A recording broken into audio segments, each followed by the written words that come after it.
Hey coin collectors, and welcome to DC Coin World International Coin Channel. Today we have the Lincoln Penny from 1941, the 1-cent coin from the United States. We have the Philadelphia Mint here with no mint mark, the Denver Mint here with the D, and way over here we have the San Francisco Mint with the S mint mark. Let's start with the San Francisco, and we're also going to talk a little tiny bit about this coin here, which was the Indian head penny with Lady Liberty wearing an Indian headdress on it. And then we're going to talk a little bit about this coin here, which came out for 1 year in 1943, a couple years later, which was a steel penny from the United States of America. In 1941, at the San Francisco Mint, they made 92 million 1-cent coins. It says, "In God We Trust" up at the top, Liberty here, 1941, and an S over here. And when you look at this one, you might remember a little bit about the 1941s because they're known for doubling. What we see on this coin here is not doubling. This is much more similar to the extra material on the BIE pennies. And you can see it is on the B, the I, and the E, we have the extra material. This is not a recognized variety from PCGS, but if you ever do get one that has the extra material on it, keep it, because many collectors like this extra stuff like this. This is not post-mint damage here. This is extra material that was on these coins, but it's also not doubling. The auction record for a San Francisco Mint coin from 1941 is $3,360. If you get this at a Mint State 65, it's worth $26. If you get it at a Mint State 68, it's worth over $20,000. And that's right, I said $20,000. And here it is on the PCGS website. You can see it's a Mint State 68 red. If we scroll it down, we'll see that the highest price ones ever sold for at auction is this Mint State 64 proof-like in 2022.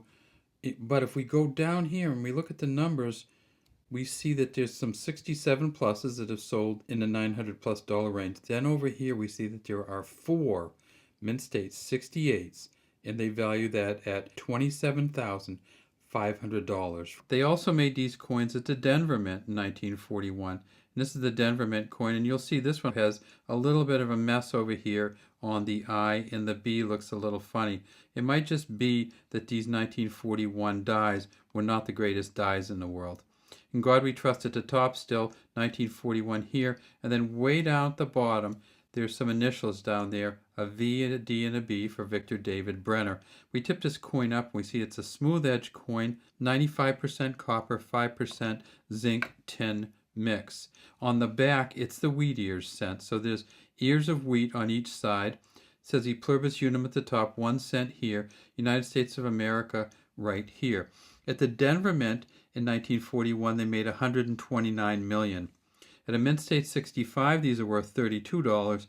At a Mint State 68, they're worth $15,000, and PCGS has graded 4 of those $15,000 coins already from the Denver Mint. Finally, they made these at the Philadelphia Mint, still In God We Trust and a Liberty in 1941.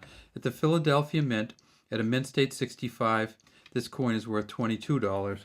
At a Mint State 68, and they found 2 of them so far, they're worth $20,000. They made $887 million at the Philadelphia Mint. One other thing they made at the Philadelphia Mint was the proof coins. So if you get this in a proof coin variety, and you'll know because it'll be a lot shinier than this, and it'll probably still be in the proof set, because they only made 21.1 thousand proof sets. So it's very unlikely you get one broken out of a proof set, unless it has some damage or something. The auction record for one of these proof pennies from 1941 is $28,200 at a Heritage auction in 2013. The highest graded of these coins so far is a proof 67 plus. PCGS estimates that's worth over $10,000, but it hasn't been sold yet, and so we don't really know what the value might be. There was one other specialty variety at the Philadelphia Mint in 1941, and that's the double die obverse variety. And we're going to show you some of those double die obverses from the PCGS website. What you want to do for those is you want to look at the Liberty here, especially the B and the E, and then around the In God We Trust. Here, let's take a look at the double die obverse.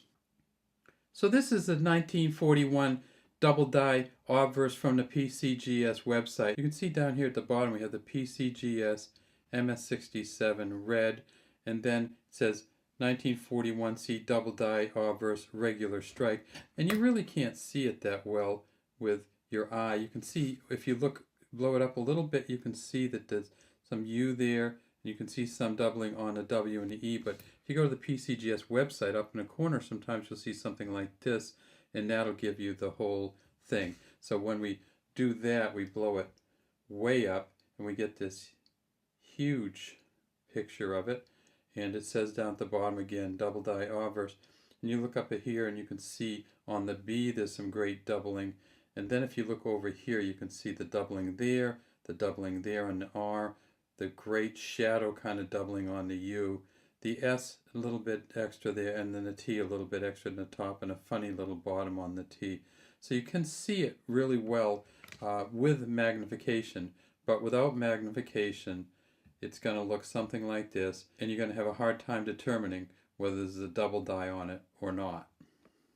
If you did get a double die obverse from the Philadelphia Mint from 1941, it could be worth $1,500 at the Mint State 65, $35,000 at the Mint State 67, and even if it's not a Mint State coin, it could be worth $200 or $300 at a fine variety. So always look, whenever you get a 1941 with no mint mark on it, always look to see if you might have that double die obverse. Now, as to those other pennies we were talking about, because we were at war in 1941, copper was very, very dear, and they used it for shells and bullets. And by 1943, they said, let's try to make the penny out of some other material so we can save on the copper. And they went to a steel penny in 1943, and this is it. You go in, it's not very shiny. Well, if you get one of these coins that's shiny, you almost know that it's been re-dipped, because these coins are not going to be very shiny coins in their original condition. And you can see this here. Same thing in God We Trust of Liberty. Same back, except when you tip it up on the side, you'll see this is a steel penny, and it is magnetic. So that's how you can tell the difference. And finally, we saw the coin that came before the Lincoln penny. Lincoln penny first came out in 1909. Before that, we had the Indian head cent. It says United States of America around the top. This is actually Lady Liberty wearing a Indian headdress on it, and you can see Lady Liberty right there. It's not an actual Native American person. It says 1903 there. And then if we tip it over onto the back, we see the big wreath here, the shield at the top, and the 1 cent here. So this was the penny that was out before the Lincoln penny. So look for these out there. Look for the Philadelphia regular, proof, and double die Philadelphia. Look for the Denver, and look for the San Francisco Mint coin, because they're all worth a lot of money if you get them in the right condition.